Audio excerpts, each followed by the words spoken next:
I encourage you to share this with any friends, family, colleagues that you feel could benefit from this. For you, Emily, the real goal of this workshop is to empower you all in the healthcare industry or any industry to feel more comfortable with video marketing techniques, really in digital marketing techniques, to reach more people online and generate more phone calls, website traffic, get more comfortable in front of the camera. So some of the past ones that we've done are overviews of YouTube and Facebook video marketing strategies, and a lot of other fun stuff. We did thumbnails at the last one as well, so if any of that content's interesting, just let me know, and I'll be happy to give you that. Where can we find the archived material? We record everything, so it's on our YouTube channel on Therapy Cable, Okay. but if you'd like to email me, I can give you those PowerPoint presentations as well. So today I'm talking about the new Facebook algorithm changes, cluster strategy, and YouTube playlists. So hopefully a little bit of this is helpful for you. Art, you had a couple questions about playlists. So the new Facebook algorithm changes. I just want to ask, is anyone not familiar with this? Has anyone heard about this or have not heard about this at all? I've only heard about it from you, but I don't know the details of what goes into the changes. Yeah. Heard about it, don't know A little bit? anything else. Okay. Gotcha. So yeah, an overview of everything, addressing those new Facebook changes, and how to adjust to these changes online to maximize your success and your reach, because a lot of the impact is on reach for pages. Live streaming strategies. So this really ties into those algorithm changes. We'll see why in a little bit. An overview of the YouTube cluster strategy and what exactly this means, and how to create playlists and leverage them for more views on your channel and growth. So my name is Austin Armstrong. Most of you know me. For those of you that may not, I've been doing digital marketing for about 13 years. Started way back on MySpace with promotion on there. Rest in peace, that platform. Been doing a lot of video marketing. I actually started with this company as an intern about 4 years ago. Stuck with it, loved the vision, and continued with it. Now I'm the project manager and video marketing strategist for our company, as well as beginnings treatment centers. And we've produced about 700 videos. I think it's a little over that now in many different industries, such as addiction treatment. We've worked with a lot of therapists, psychologists, doctors, you name it. We've even done a lot of event coverage, some promotional pieces, commercials, facility overviews, and both Franz and I have actually done a couple music videos as well, so we've done quite a lot. I have to mention our founder, Dr. Ehsan Garajdagi. Many of you know him. He's a California licensed clinical psychologist, specials in couples and sex therapy, substance use addiction, complex trauma, and youth concerns. He's done a little bit of everything. He's a very well-accomplished man. He founded Therapy Cable back in 2013 with really the vision of connecting people that are searching for answers online with the professionals. So we have a lot of professional videos with doctors, psychologists, therapists, addiction professionals, mental health professionals, etc. A lot of people in here have actually created some videos on our platform. And yeah, just connecting people that are watching these videos, jumping right into the newsfeed algorithm changes. So firstly, the newsfeed, if any of you are not familiar with this particular term, this is the general feed that you see when you're scrolling through Facebook. So on January 11th, Mark Zuckerberg announced that Facebook would be changing its newsfeed algorithm to prioritize content from, this is very important, friends, family, and groups. As we roll this out, you'll see a lot less public content like posts from businesses, brands, and social media. And the public content you see will be held to the same standard. So it should encourage meaningful interactions between people. So what does this mean? If you are active on Facebook in the past, you've seen friends post from specific pages, and groups, things that your friends tag you in, etc. Really, over the last 2 years, these numbers the reach for business pages has significantly gone down, because what Facebook's trying to do is make it pay to play for pages, really. So you have to advertise your content, boost your posts to reach the people that actually like your page, which is a little ridiculous, but there's nothing we can do about it. So these numbers have gone significantly down since this announcement. I was looking last week, scrolling through, I was trying to find posts from pages that I like. It's really hard to see posts that are not sponsored content. So if you're scrolling through at your leisure, check this out and let me know what you see. When you're scrolling through, let me know if you see any posts from pages that don't have that little sponsored label on there. It's gone significantly down. It's crazy. But what we can do is encourage meaningful interactions with people. So I'm going to get into a couple strategies for how to do this. But basically, as a brand, as a page, you want to engage with your audience. A lot of this has to do with live streams, creating engaging posts, images, etc., to stir a response. Get them to put in their feedback in that comment section. Tag a friend, tag a family member that might be interested in this content as well. Is that clear enough on the changes? Does anyone have any questions about that? Only if it fits in someplace later on. Sure.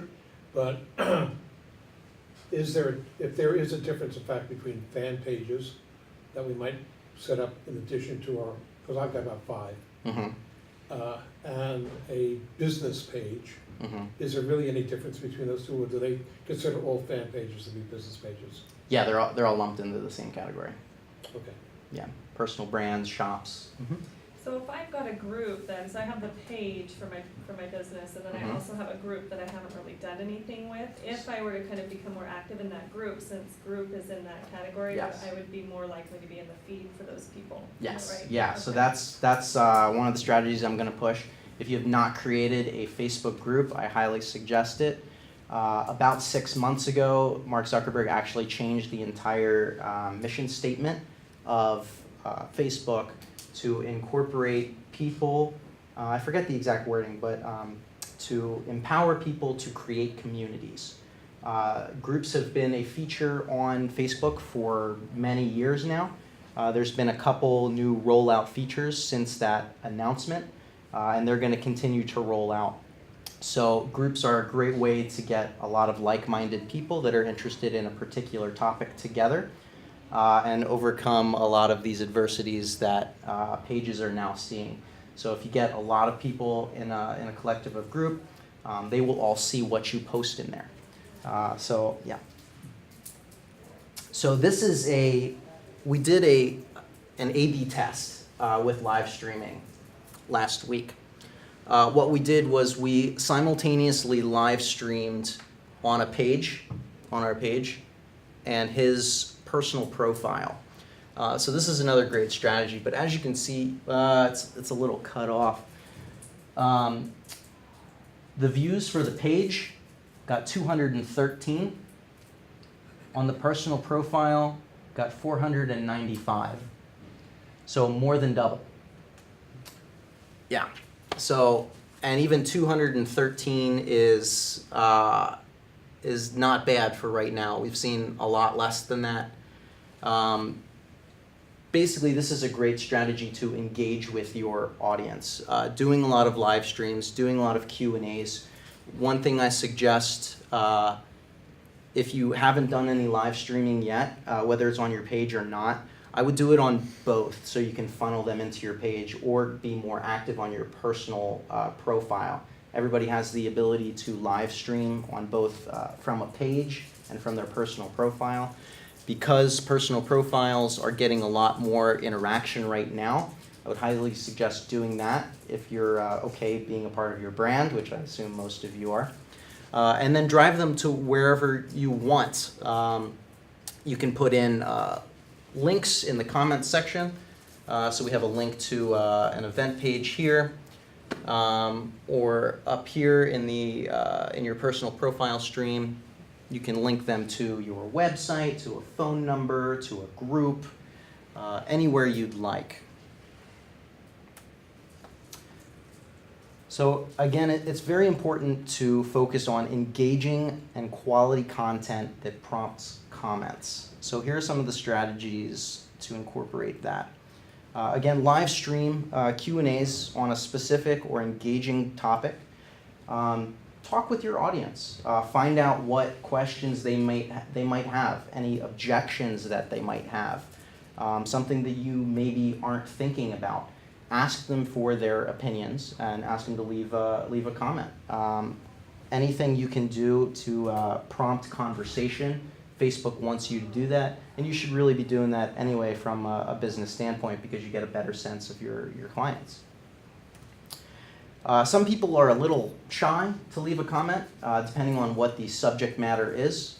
So we do a lot of live streams about addiction, family, personality disorders and stuff like that. Sometimes people are a little shy and don't want to share.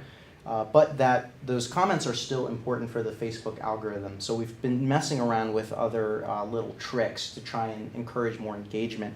One of the things I like is ask them where they're watching this video from. People will be able to see your posts from anywhere in the world, depending how you share it and who you are connected with on Facebook. So ask them for any feedback if they have a question, or maybe even just where they're watching from. If they're watching from another state, if they're watching from another city, just try and spark a little bit of conversation there. If you, before I go into this, any question that they ask in the comments, acknowledge in the video as well. Respond to them because it will encourage other people to leave more comments. I just want to insert here, I know something that we've been strategizing with. We do this Wednesday podcast and it's on addiction and recovery. And we've tried the city and state and so on. It's such a touchy issue around that topic that for people to communicate anything during. And so I'm up for brainstorming with you all about how we may do that. We invite that regularly throughout the podcast, and still we just get a smattering of people responding in such a vulnerability. So it's a tough one.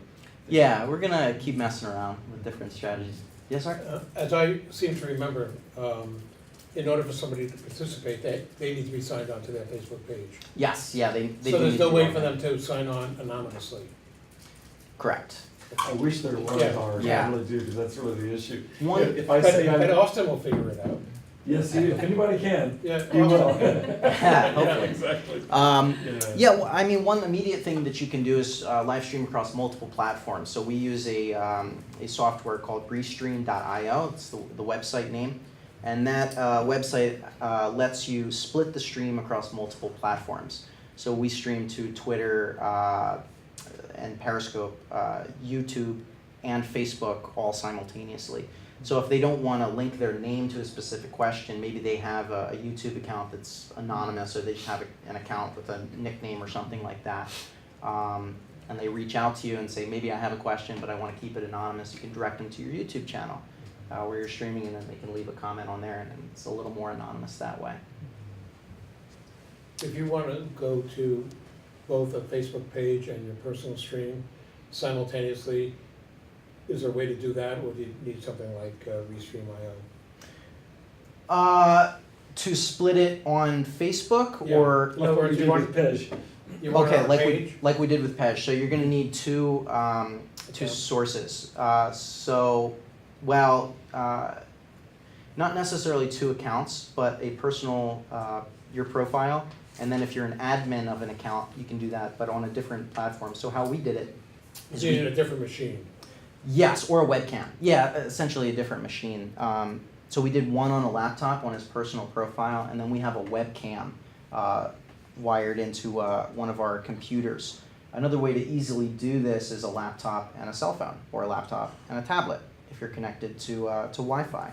Any two devices, two cell phones perhaps, any two different devices. You can set one up specifically for your profile, and then you can log into the account or the page, and then live stream that, put them, on top of each other or beside each other or whatnot. So it's you get that same thing that we did before. I think Facebook will let you, I think Restream will let you stream to multiple Facebook accounts, but you just have to buy more channels basically, because by default with our profile it only allows us for one, and since it was just a test, it wasn't worth looking into buying more. It's a good point. So I think in Restream you should be able to set up a custom RTMP stream for both your page and your personal profile. I assume they use your IP address to differentiate. It's a stream key. So when you press go live, there's two tabs at the top, a preview and then a connect, I believe. So if you click on that connect, it'll give you the stream key for that particular stream. So that's how this Restream connects. So you just take that key and paste it into Restream, and it'll connect to that individual stream. Did you have another? Oh, I was question? wondering if the Restream.io does Instagram too. I don't know if you mentioned that or if I didn't hear it. Because you said you can do the multiple platforms. That's one thing I'm interested in. Yes, I believe it can. We haven't tested it on Instagram yet. Okay. You should be able to, because it has pretty much every platform on there. There's like 100 different streams that you can connect and simultaneously broadcast Wow. if you really want. Yeah, Twitch, LiveMe, Live Now. There's a ton of them. Scheduled live streams. So has anyone been invited to an event on Facebook? Yeah. You can do this for your live streams on your page. So we've been doing this. This is a little bit of a hack I set up. So we do a live stream every single Wednesday at 3 o'clock with Dr. Weathers for a group that we're growing called Ask an Addiction Specialist. So I just created an event for that. Live stream with an addiction specialist, answer your questions, it's reoccurring. I link into both the page that we're streaming off of as well as the group, and then you can encourage people to click interested or going to that event, and then they'll get a notification when you go live. Anybody that clicks interested or going will also get a notification anytime you adjust or edit the description of that group. So if we go in and say today's topic is this, this, and this, they'll get a notification on their Facebook with that update change, so they know. It's another reoccurring reminder, and it's just another way to drive people into your Facebook page or that live stream. So you would have to have that be a group that's live, it'd have to be your personal account that's live streaming to have that show up in their feed because of the new algorithm? Say that again? So you're saying that to get into people's notifications, it has to be either a person or... Well, for this in particular, this is for an event. So any person, if you are interested in going to that event, so say we set up an event for this live stream, I click interested, I get a notification in the notification tab that there's this upcoming event. Okay, Or- so that's because you clicked interested. Yes. I see. Then you're choosing to be notified of that. Yes. Okay, got Exactly. it. Thank you.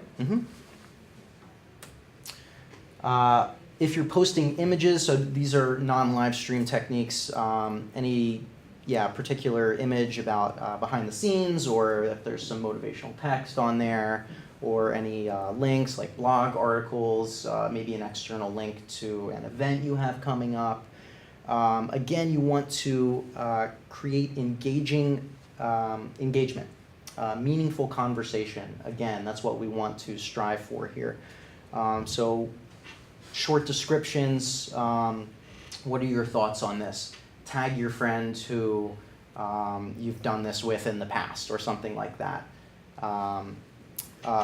We've seen a lot of videos for upcoming events.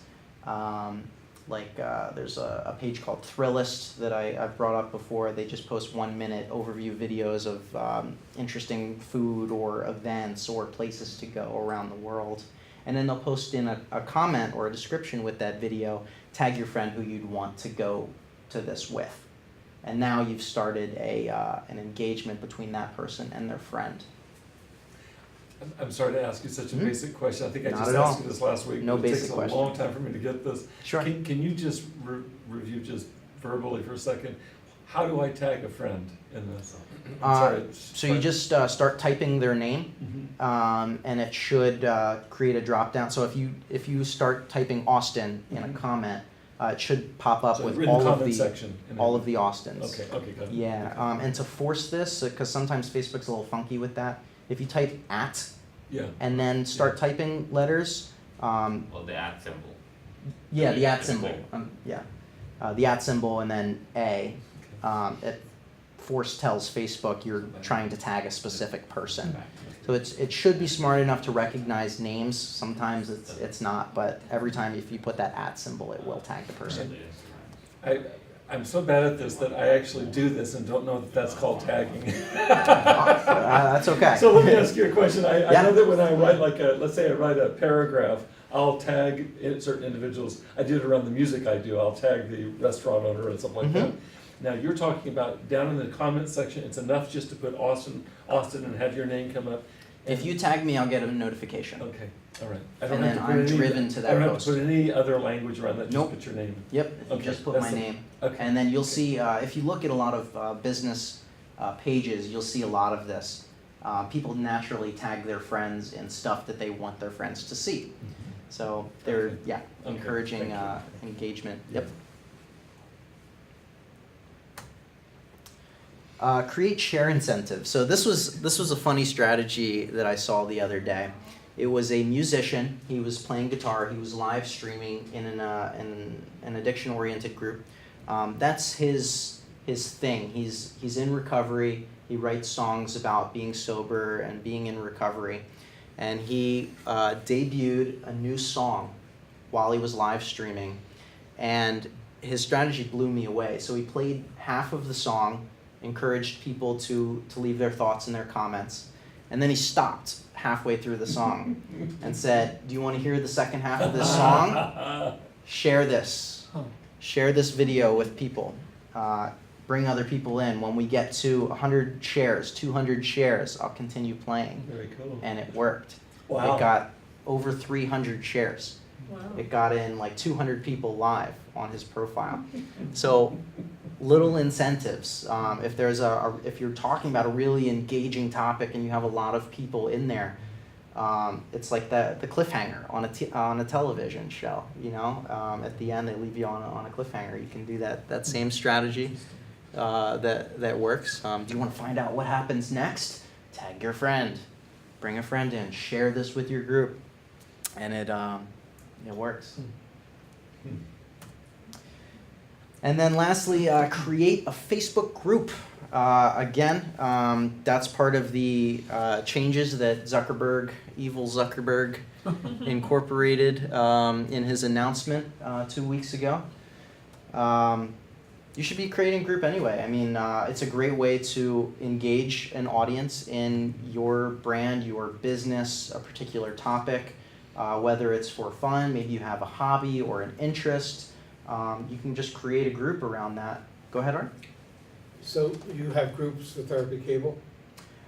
We do have groups for Therapy Cable. Can you give me an example of one? So Ask an Addiction Specialist is one we created for the treatment center that we work with. And how did you do that? Did you do that similar to creating a page? So Instead of creating a page that says, what would you like to create? And instead of saying page, you said group. I don't have an exact breakdown, but why don't we do this? So the next workshop that we do, I'll dedicate a That'd be section great. to creating Now I know how groups. to get here, Yeah. not a problem. Yeah. Yeah, I'd love to have you do that. Yeah. And that is incentive. Yes. Oh man, I'm just hanging like this. He can actually do it now in about 30 seconds. Right. That's his cliffhanger. That's the cliffhanger. Yep. So working little things like that, but it's very easy to create a group. So. Modeling. You guys set this up, didn't you? So does anyone have any further questions about this before we jump into the next strategies? Pretty clear? Good. Okay. So the YouTube cluster strategy. So this is a great growth strategy for your channel growth through YouTube. So what exactly does that mean? To understand this cluster strategy, we have to understand suggested videos. So not search, not what the person searches into YouTube, but suggested videos are where the vast majority of views come in from. Why is that? Because YouTube wants you to spend more time on their platform. They want to give you the best content that they think you want to watch. Why? Because the more videos you watch, the more ads you watch, and the more money that YouTube makes. Simple as that. So, where are suggested videos? So when you're watching any video, on the right-hand side here are the suggested videos. It also defaults to autoplay. So you're watching a video, YouTube's algorithm, which is self-learning, so basically the more time you spend on YouTube, the more time it tracks and analyzes your following actions. So if you watch a video and then you've clicked on this video over here, it tracks that and self-adjusts, it's self-learning. So if I'm watching a video on understanding BPD behavior, I might also be interested in embracing borderline personality disorders, Jordan Peterson talking about borderline, other videos pertaining to borderline personality. Also the one that you skip. Yeah, The- I wanted to ask about that. Oh yeah, so well this that's- is an ad. Well, so that's how your content can look if you promote it through YouTube's monetary like promotion system, basically, So Yeah. it lines up in that, in the same place. and you punch in that and you've got an ad from Cliffside, Malibu. Exactly. Okay. So we It last week, doesn't, does it autoplay that or does it skip past that? it skips past It that. skips it, got So it. it's showing here because it last week we went over YouTube advertising, one specific strategy of the pre-roll of showing your ad in front of a targeted video. This is another placement for YouTube ads. It's worthwhile because of that last statistic that most views come in from suggested videos. Eyeballs are naturally driven over here. So the theory is that because I'm driven over here, I'm going to click on this because it might be interesting. So this is suggested video tips and cluster. So the definition of cluster is a group of similar things or people positioned occurring closely together. And that's exactly what the strategy is creating a series of relevant content around a particular topic and indexing it using what I'm about to show you to force or enhance it showing up in the suggested videos. So we did this with personality disorders. We created about 11 videos about different aspects of personality disorders, and I'm going to show you how they all link into each other. You can do this about any particular topic, anything that's trending, anything in your industry. I would create series of different elements of that particular topic, and it'll show up in the suggested videos. So, similar titles, similar tags, similar description.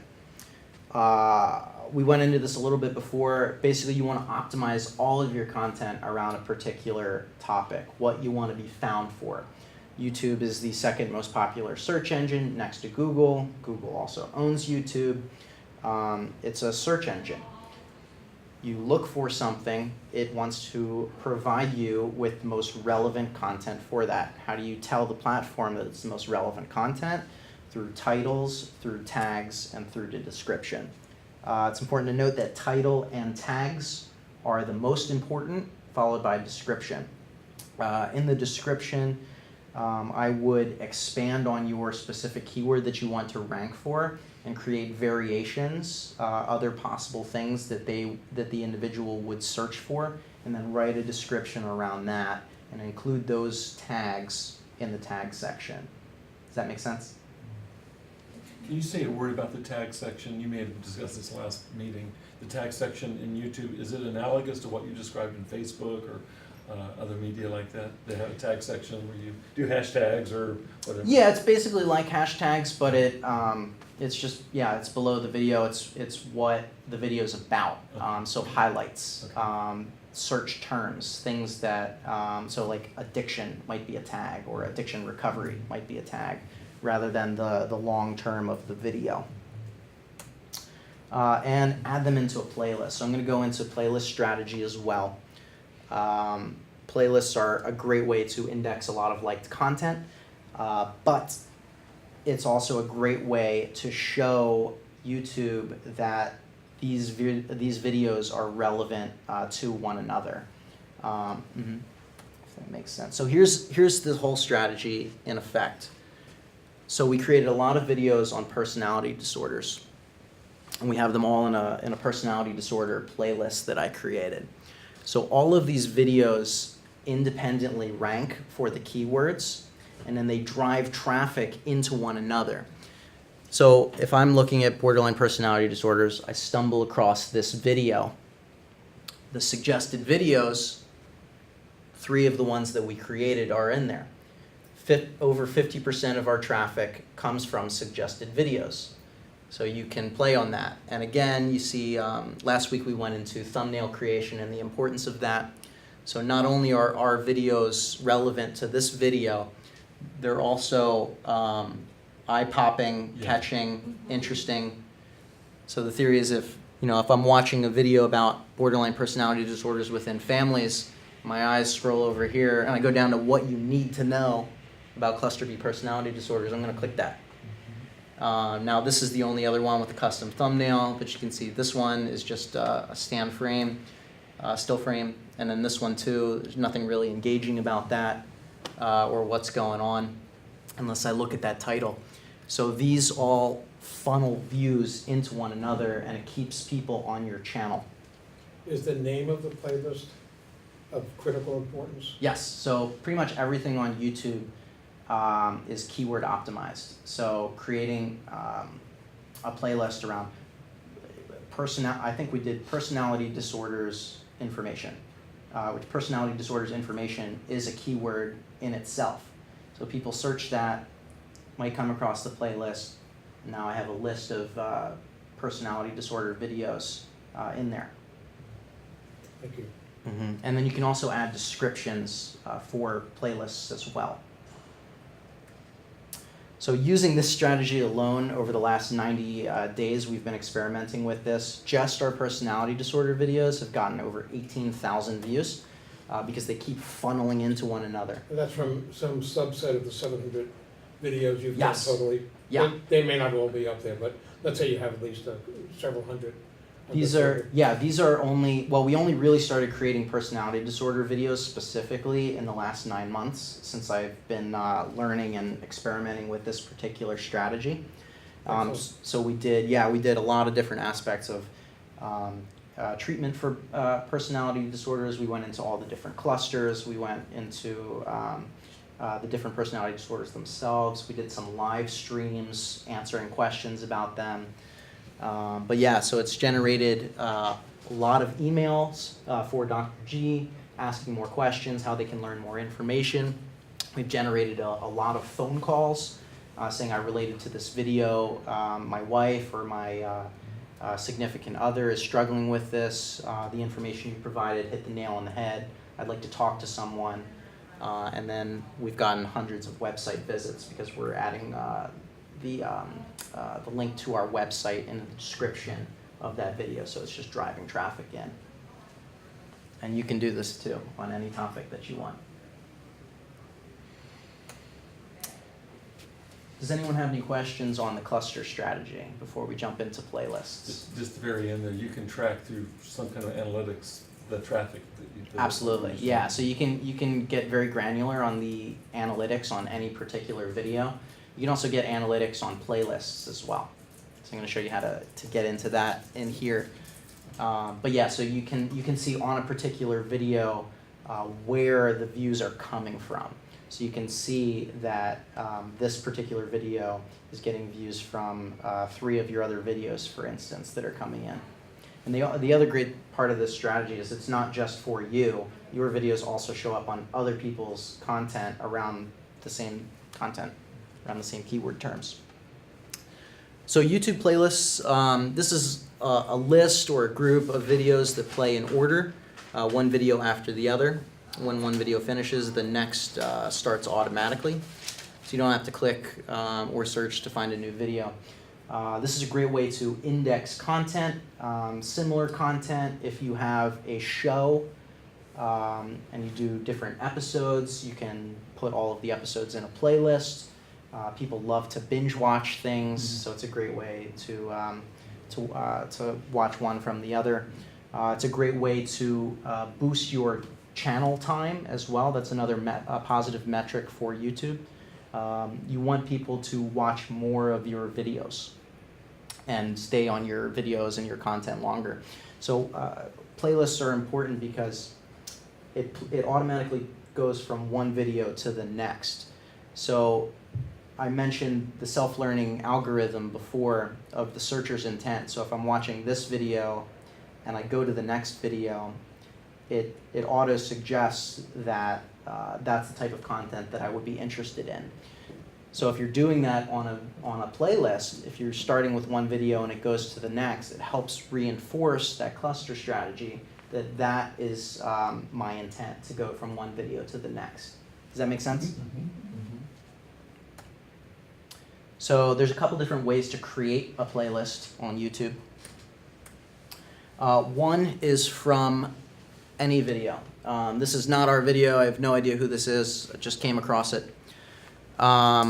Say I want to create a new playlist around toxic people, for instance. Came across this video. Right underneath the video, there's the number of likes, the number of dislikes, if you want to share this video, and then this little icon, which is 3 lines and a plus sign, which is add to. And then you can either add it to any of your current existing playlists, or you can create a new playlist. This is really a great way to organically grow your channel if you don't have any videos yet. I'm going to show you how to leverage playlists. But basically, you can create an awesome playlist with other people's content that's going to get views. And then you can funnel in your own videos into those playlists. I'm going to show you what I mean by that in a minute. The other way to create playlists is from your video managers section. So after you upload a video and you're editing it, or if you go into Video Manager in any of your older videos, this is the editing of the page where I can change the thumbnail, change the title, the description. These are all the tags on the video here. On the right-hand side here, it'll say playlists. So you can check whichever. You can select multiple playlists if you want to include it in a couple different ones. So I have this one in personality disorder videos. That's what I called it. Or you can create a new playlist from down here. Is that clear enough on how to create playlists? So, in theory, without bringing anybody else's videos in, and I know enough about that, how to do that right now, the Art and John vlog, that's pretty creative. I named it the Art and John vlog. But it doesn't say talking about stuff that people over 50 care about. That might be a more... I would optimize it until you get a solid viewership, because if you have 1 million subscribers on your channel, it doesn't matter what you upload, they're gonna watch it regardless. But to kickstart, I would optimize everything around what people are searching for, what your target audience is searching for online. So that last, really the first 2 PowerPoints that I sent you guys, there's a lot of keyword strategy in there for how you can find specific terms that people are looking for. And you can create playlists around that. Bob, you're going to like this next example. All that you're saying right now. Well, the next example is has to do with drumming. So I think you're going to like it. Yeah, so this is the best example that I've personally been a part of.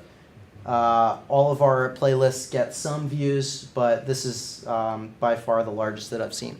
So there's an instrument that I love. It's called the hand pan. It's a drum. It's very relaxing to listen to. I kind of had success with this unintentionally.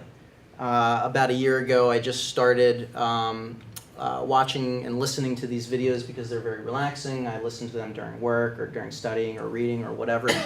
And I just created a playlist and started adding handpan videos to it. Well, to date, this playlist has 256,672 views. It gets on average 700 to 1,000 new starts every single day. Now, I don't have a handpan, but I have a similar drum called a steel tongue drum. It's kind of the step up because handpans are a little expensive. But I started a little channel for myself of me playing the instrument. And I decided to see what would happen if I included my video in my successful playlist. So there I am. So I've messed around with the placement of this a little bit to see how it affects the average watch time of the playlist itself. So why this playlist gets so many views, I relate to why I created it in the first place, as a listening platform, as background music. So my assumption is that someone starts this playlist, they're not going to sit in front of their computer screen and watch all of these videos. Now, it's possible some of them do, but I'm going to assume that they put it on as background music to do whatever else that they're going to do. My video is not a handpan, so it's not directly related, but it's close enough that by the time that they get down here, they're already 12 or 13 minutes into this playlist, they're doing their thing, that it goes right over my video and gets a new view. So here's the video itself. So since I've included it in my playlist, I've gotten over 7,000 views on this video. It's gotten a lot of likes. I've gotten a bunch of comments and subscribers. And I haven't uploaded anything to this channel in a couple months, but it continues to organically grow just because of this playlist. It's doing so well. This is just one playlist. You can create unlimited playlists for your channel.